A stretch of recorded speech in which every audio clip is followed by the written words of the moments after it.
Now don't get me mad, Derek, because you wouldn't like me when I'm mad.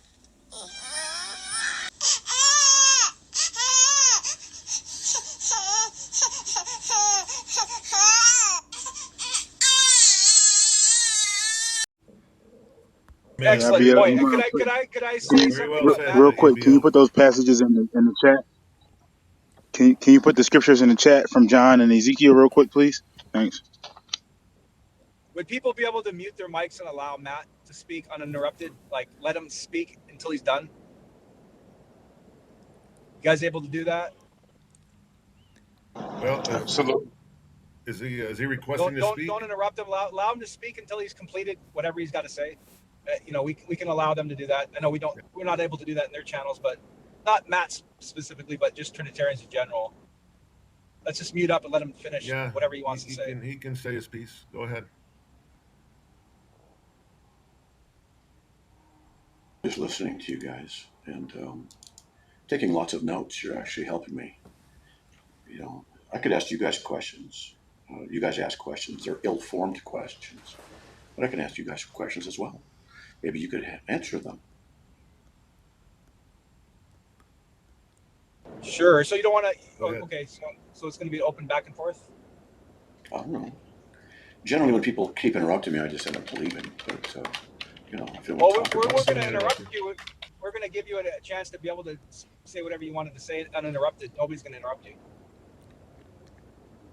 well, let me ask you: how can Jesus know all things, as Peter said in John 21:17, and yet Jesus did not correct him? So, did Jesus know all things? Well, the Bible May I says that. answer him? Yeah. May I answer him on that? Sure. Yes. Go Look at ahead. that definition of know. That's not the same thing. That know means he has an understanding. It doesn't mean that he has knowledge of everything when he says that. I yield. Well, I was going to respond How do really you know quick. that? The Bible tells us in the book of John that you have an unction from the Holy One and you know all things, right? So Jesus does know all things, but it's not panta. The Greek word is panta or pantas. It means to know the truth. So he knows all things that are relevant because, like, and I'll finish in John 4, it tells us that the Christ is going to come and he will tell us all things. But we know that Christ obviously isn't telling us everything in the universe. He's telling everything that's pertinent to the what we need to know. And that's why some translation shift between know all things and you all know the truth, right? So he's telling us all things that have to do with the relative truth and the message. Right. Exactly. I'm willing to talk to one person at a time, but if it's going to be a dog pile, then I'm going to bow out. Dog pile. Not dogpile. Okay, so you want to just talk to one person? I don't mind bowing out if you want to. Do you want to have a specific person talk to you, or nobody can ask you Hey, questions? Or? how about this, Matt? With all due respect to everybody here, if you can ask questions, but maybe you can interact with several people and not just make it just you and one person. If anybody else is willing to ask a question and respond to your question, it can be that way. No one's going to interrupt you. No one's going to dogpile. But this way, everybody can kind of be involved, engaging with you. Is that acceptable? No. If we're going to talk to multiple people, then it becomes a brouhaha. I've done this for decades, and I just learned that, if I ask a question, I get dog piled on. I just leave. No, I'm saying one If it's, person So at a no, don't time. leave, Matt. Who do you want to talk to particularly? Would you like to talk to Eliyahu? there you go. So There you no, go, interrupting. no, I'm not interrupting. I'm saying who in particular would you like to talk to? I'm saying would you like to talk to Eliyahu in particular? No, I'm just saying if one person, if I ask a question and one person answers, well, let me talk to the guy a little bit, just see what's going on. That's all. If it's a dog pile, forget it. Well, That's that's all I all. said. I just said ask one person. That one person engages with you, and then you can ask a question, and another person can. And that's all I was saying. I was just Okay. reiterating what you were saying. If that's all Okay. right, if that's how it can be. Yeah, I apologize. I guess I misunderstood you. Okay. Yeah, so I just asked how it was possible for Jesus to know all things in John 21:17. Did he or did he not know all things? And you had two people answer it, so we can move on to another question, or somebody else can answer it and add on. Well, I would like to know what their response would be. I could type it out. Okay, so my response is no, he did not know all things. When we look at that word to know all things, like, okay, so let me, since I'm on the interlinear, let's go there. You said John, I'm gonna go on Bible Hub on the interlinear. And what's that verse? John what? You can go to Jude 5 also. Now I desire to remind you that you know all things once for all. You can go there and check that out. But I'm saying I want to deal with one verse at a time. So let's Yeah, go. You said John what now? 21:17. And the context is always important because Jesus somehow knew that that Peter had denied him 3 times. How would he know that? He prophesied it, then he knew it. It was true. And then when he quizzed Simon on it 3 times, finally, he said, "Look, he says, Lord, you know all things. You know that I love you." So that's what he's saying there. Okay. Okay, so you said 21:17, correct? Yeah, context is always important. I'm just taking notes, see what you guys No, no, respond with. I hear you. I like to do definitions in Greek word studies because then we have a Okay. conflicting issue. Because then why did God have to give him revelation when we read Revelations 1, which he had to trickle down back to John? I don't know if it was John his disciple or a lot of people argue which John it was, but Jesus had to get and this is after his death, burial, and resurrection, and him being exalted to the right hand of the Father. He had to be given information that he did not know. So why would he, if he knew all things, why would he have to get revelation from the Father and then pass it down to John? And it's clear, first of all, that he said he didn't know the day or the hour, only the Father knew, right? Then let's go back to where it said he had to grow in favor with God and he had to grow in with wisdom and favor with man. And then it said he had to learn obedience to God. So to me, I don't see that knowing all things. But now I'm finna check your scripture out because you said he said to him the third time, "Dearly you love me." He said to him, "All things you know." So odious, right? So what does odious means? And this is Greek 1492. It says to be aware, behold, to consider, to perceive, I know, remember, appreciate, right? It says to have physical eyes as a natural bridge to a metaphorical sense, perceiving. So this doesn't mean to have all knowledge. This just means to have some type of a perception. So I don't see that with the definition. I don't see it agreeing with what you're saying, Matt Slick. Um, Snowballing is something a lot of people will do. They won't answer a specific question. They go on with other things. You brought up all kinds of topics, and you made, I think, some mistakes in them. We could talk about them. I wrote them down, but then we're going to get into a longer dialogue. It becomes problematic. You have to understand that a word has a semantic range, and oida is the Greek word you're looking at. It's contrasted with gnosko, but has it's called a semantic domain. You don't want to take the meaning of one place where the word occurs in one place and transfer it to somebody else, someplace else.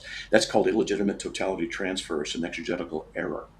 What you have to do, and what you should have done, is gone right to the text and looked at the context to see what the context means of it.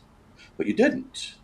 With respect, I mean, you made a mistake. You just went all over the place without even looking at what was actually said. So, you didn't accomplish anything. Okay. Okay, are you done, sir? Yes, I am. Thank Man. you. Okay, so I gave several examples before I read the definition of know there, right? So I gave you several definitions of why your viewpoint is very contradicting to the Bible and not is not in harmony with the Bible. Because if Christ is saying that he doesn't know something, and then we have other people giving testimony that was close to him that showed that he had to learn certain things, right? And then we see at the end of the book that he had to get revelation. Why would he have to get revelation? So I was basically letting you know how your viewpoint doesn't line up with the Bible. And then I went to the exact text that you quoted and I looked up the word and I even gave you the Greek, where you could find it in the Greek. and it's not lining up with what you're saying, because that's not saying all knowledge. It's saying that he had a spiritual perception, basically. So if you want me to, now I can go and get you the Greek word for the word that have all knowledge. Because remember, knowledge or know has several meanings in Greek. I yield. All right, since you reiterated this twice, I'm not trying to make you look bad at all, okay? But again, you failed to go to the text, even after I told you what the text is. One of the rules of hermeneutics is you look at what it says first. Now, I'm 66. I've been studying this stuff since 1980. So this is a long time, 43 years I've been doing this. I've studied cults for years. I'm not calling you a cultist. I'm just saying that I know what they do and I know the mistakes they make, and you're stepping right in follow in lockstep with them. You're not looking at the original text. What you're doing is you're taking a word that appears in the text someplace else as well. You look at the text outside of the context, and then you interpret the original text with something else. And it's a mistake. It's an exegetical error. You did that. You went and you said Jesus didn't know all things because you didn't know the time of the day or the hour. You said that because you don't know the cultural context. And I can give the long version, but I'll try and give the very short version. It has to do with the wedding feast. Jesus says, I go to prepare a place for you. When a man and a woman were to be betrothed, they had a year-long betrothal. What happened was a date for the wedding had to be set so that people from far and wide could come and be there and travel. It took a long time to travel. They had to get the wine set up. They had to get the fatted calf set up. They had to get everything done. And one of the things the husband had to do, or the husband-to-be had to do, was build a room onto his father's house.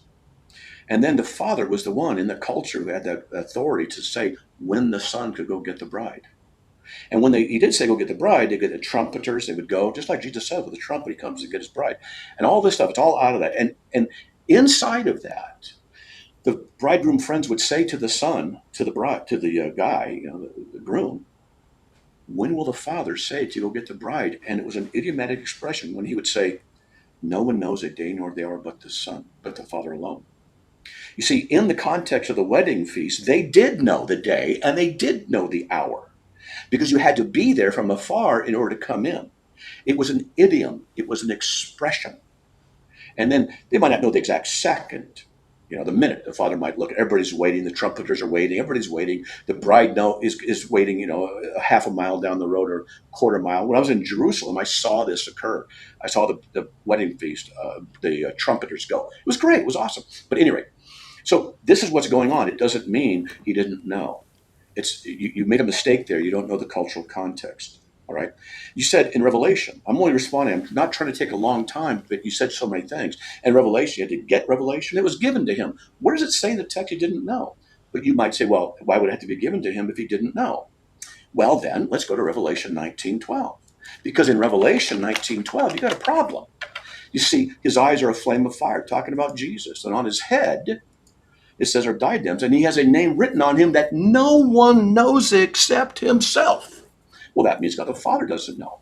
And so if you're going to say that Jesus doesn't know the time of the hour of the return, which you don't understand the cultural context of the idiomatic expression, but if you want to say that, and therefore he's not God, then God the Father can't be God because only Jesus knows a name written upon himself by himself. You fail to understand that these verses that you're using have a cultural context. And I can bring up stuff to show you that your framework of logic works against you as well. He had to grow in wisdom and favor, Luke 2:52. And the reason is because he's made for a little while lower than the angels, Hebrews 2:9, and made under the law, Galatians 4:4. And I can go into this. I can go into the kenosis and dealing with Philippians 2:5-8. Now, I can do all this stuff, and I'm not here to bore the crap out of you and throw all this stuff out at 80 miles an hour, and we can't all respond to all this. I'm just saying, what you're saying, and when I say, no disrespect meant, I actually mean that. I actually do. I'm not trying to be disrespectful. I'm not trying to talk down to you. And if it appears that way, it's my mistake. I'm not trying to do that. But lovingly, I'm going to tell you, there's a lot of things you don't know, and you've made a lot of logic errors in your assumptions here. And that's why you come to this conclusion. Okay? Again, I hope, please tell me if I'm being rude to you, because I really don't want to do that. And if I am, I will apologize and try and be better. So, Well, Now we're just I trying know to. Can I say something real gaslighting when quick? I hear gaslighting. That's the first thing. So Can I say I something do really quick, say Yeshua? Go ahead. My bad. I was just I gonna guess I'm going to be say, insulted. It was nice talking to you guys. no, not insulted. Oh, okay, Man, that let was him, man, fast. respectfully, let him leave, man. I Nah, mean, yeah, we're not about he like, was why are he was we? Yeah, well, gaslighting, man. Look, if the I'm word not about there, to chase after no yeah, man. Let that nobody's chasing grown after man him because leave. If he that knew he grown was. man want to cry, let him leave, man. Yeah, Nah, he yeah. knew he was. Look, well, first They of all, don't he have was but the being rude, bro. I'll Yeah, be they don't I have didn't any hear him answers. gaslighting. That's That why. was an assumption made by you guys. So you were in error by saying that. Bro, He was Albie, shut your gaslighting. mouth, First yo. of What are all, you Well, first talking of about? all, we let, gave I'll shut let, my mouth. let me I'll say shut this. my Let mouth me when you come hold, here hold on, and hold on. make me Let shut me my say mouth. this. Then I'll Hold, shut hold my on, Man, mouth, Albie. get Hold or on, the hold shut on. me up by the scriptures, Eddie oh, one at a or time. shut No, me no, up by y'all the chill, y'all chill. scriptures. Let's be respectful. Let's be respectful. Let me Eddie say this. Hogan, yeah, Hogan, Hold on. real He Be quick, a real man. quick. Shut me Yeah, up by the Hogan, scriptures, right? yeah, Then Hogan, I'll shut okay, up. real quick. let's keep Albie, let's Albie, be quiet. okay, guys, come on now.